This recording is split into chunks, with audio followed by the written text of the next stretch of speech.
Hi guys, today we are going to see about IP addressing and subnetting. So IP addresses of two types, namely IPv4 and IPv6. Let's start with the example. This is an example of IPv4 and this is an example of IPv6. As you can see in IPv4, it is divided into four blocks and each is separated by a dot, and each block is of 8 bit and totally it is of 32 bit. While as in V6, it is of 8 blocks and each block is separated by a colon and each block is of 16 bit. So totally it consists of 16 into 8, 120 bit long IPv6s. So why IPv4 is classified into other five categories: Class A, Class B, Class C, and Class D, and those are its ranges. You can see here. So Class B, Class C, and Class A you can see while using internet. These are the IPs you can go through, and those are their subnet masks. And Class D and Class E they will be used for multicast purposes and research purposes. Um, those IPs which are not being mentioned in the IPv4 is known to be as reserved addresses. So 0 is reserved for network address, which denotes a address, denotes a network. 127 is known as the loopback address. While using a packet analyzer tool, you can see the local host will be assigned to as 127, which means the loopback address. Broadcast address is known to be as 255. Subnet mask. So subnet mask is nothing but the how much number of hosts it can accommodate. That is why subnet mask is used. In Class A, more number of subnet mask can be some more number of hosts can be used, which can be up to 2 to the power 24. This can be used in telecom services which provide internet like Airtel, Geo, BSNL, etc. Whereas Class B, this can be used in private organizations, schools, or colleges, which is minimum in size and it can consist up to 2 to the power 16 hosts.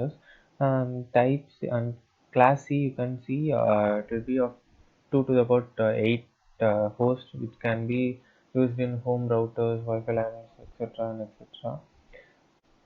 So while using a Wi-Fi network, you can see IP which is not assigned by the internet user. So those IPs are known as private IPs. So each class has its own private IP, and Class A it's of network 10, Class B it's of 123, 172, and Class C it is 192.168, which you can see while using the Wi-Fi networks. So subnet nothing but it's a division of a network into usable hosts. So I'll explain subnetting with some examples. So to explain subnet, I have prepared a PPT along with some examples of different classes A, B, C.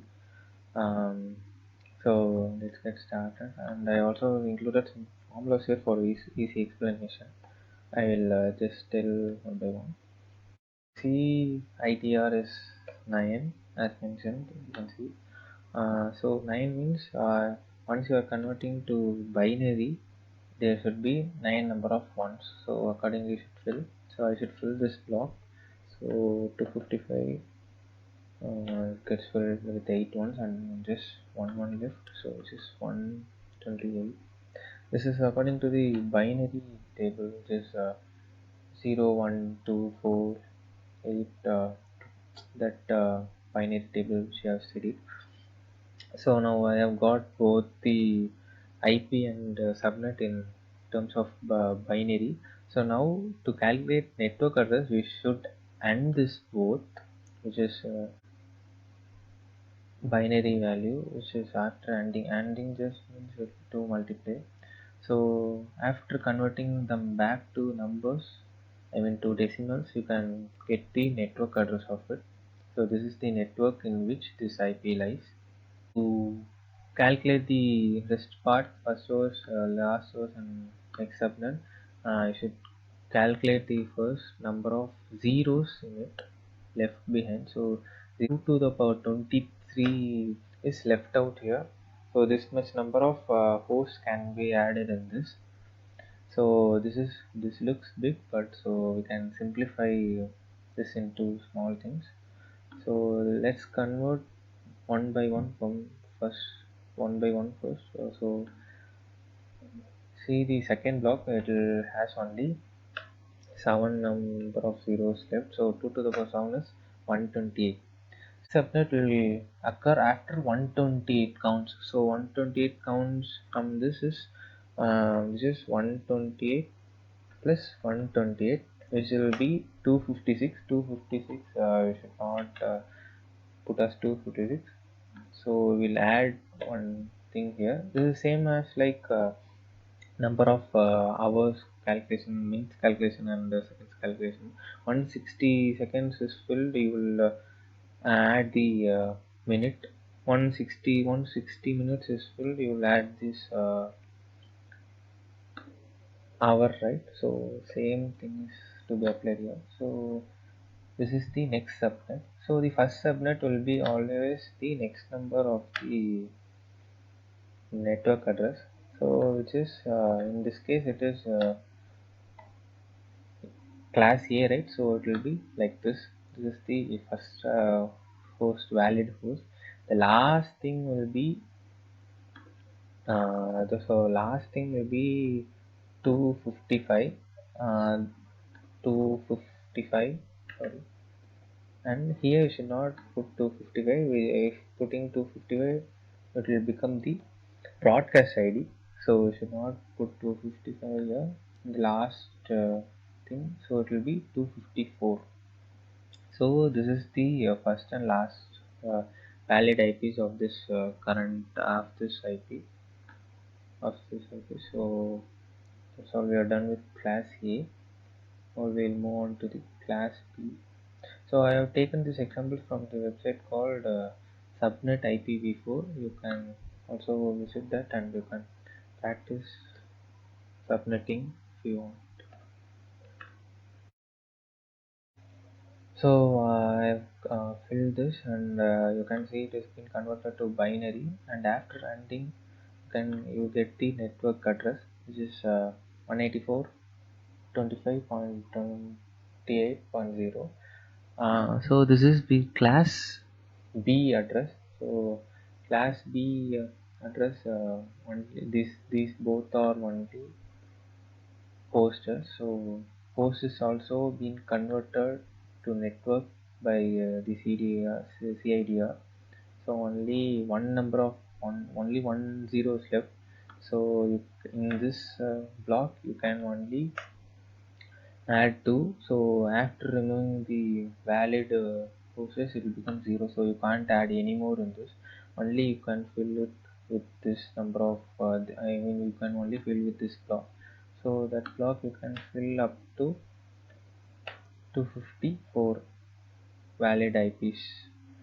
So once the first starting IP will be 28 as mentioned, and 28.1. So this will be definitely first host. So last host will be 29. This will become, yeah, 29 tab 254. If you put in 255, it will become the host. I mean, it will become the broadcast area. So finally, next subnet will be occurring after this. After this, there is no IP, so this will get incremented to 30, which will be the starting of next IP 20.0. So in this case, CIDR is 27, so 27 number of ones should be there. So there are, yes, 8, 16, 24, and 27 number of ones. So after getting ended, this is the network address in which this IP lies. To calculate the number of hosts, we should to calculate the number of zeros first. Let's begin zeros. So it is 5. So 2 to the power 5 will be 32. So only 30 valid hosts can be added here. So 32 means first host will be the next thing after the network address. So it's obviously 193, and now for convenience you can calculate next subnet. So next subnet will be 192 plus 32, which is the number of hosts. So it is the next subnet, which is start from 224. So the before thing will be 222. I'm excluding 223 because it is the broadcasting address. So broadcasting address won't be 255 in every case, so it changes according to the subnet we divide into. So that's all we are done with subnetting. We'll move on to the scenarios. So here I totally made three scenarios. This is the first scenario. So I explain the first scenario. So I have taken a IP 220.82.243.0. I have divided this subnet. I have divided it into 8 subnets. So this is the first subnet and this is the second subnet. So let's see first scenarios transferring packets within the same subnet. So I'll just show you whether it's been transferred. Yeah, it's successful. So I assigned IP here as 0.29 and here it is 18. So this is within 32 number, so it is within this network. So if I adding another computer and I'm going to transfer a packet of different subnet, it won't transfer the packet. So if you see, I will just assign IP first. So here I have assigned the IP as 220.82.243.35, which is of another subnet. So if you try to transfer a packet from this network to another network within a switch, it won't transfer. It will get failed. You can see here it is being failed. So this is the first scenario. Coming to the second scenario, now I am going to transfer a packet from one subnet to the another using a router. So I have assigned IP here above 32, which is the next subnet, 34 here, and I have assigned 36 here. So let's see whether the packet is being transferred. And you can see it is being successfully transferred here. So in the router, I have not mentioned any of the routes between those two subnets. You can see I mentioned to the others, but not to this 220 network. Uh, so that's all the second scenario. So coming to the third scenario, so I have taken a class B address and I have divided into eight. So I have divided into 8 parts of subnet. So you can see this is 32 and it is 40 here, and this is its subnet mask. So I have assigned IP in 32 network 32.2, 32.3 and so on, and here I have assigned as 35.2 and 35.3 and so on, and here you can see I have assigned above 40, which is 40.2 and so on, and here 44. So let's see whether the packet is transferred from this subnet to the next subnet.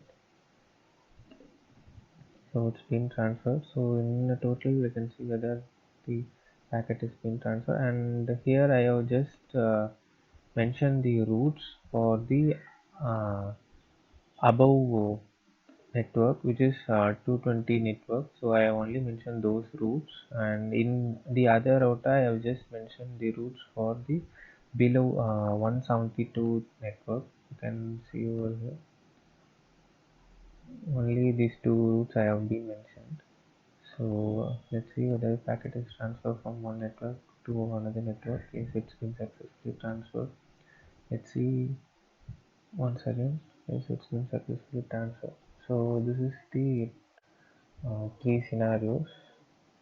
It's been transferring from within the subnet and to different subnets and to different networks also.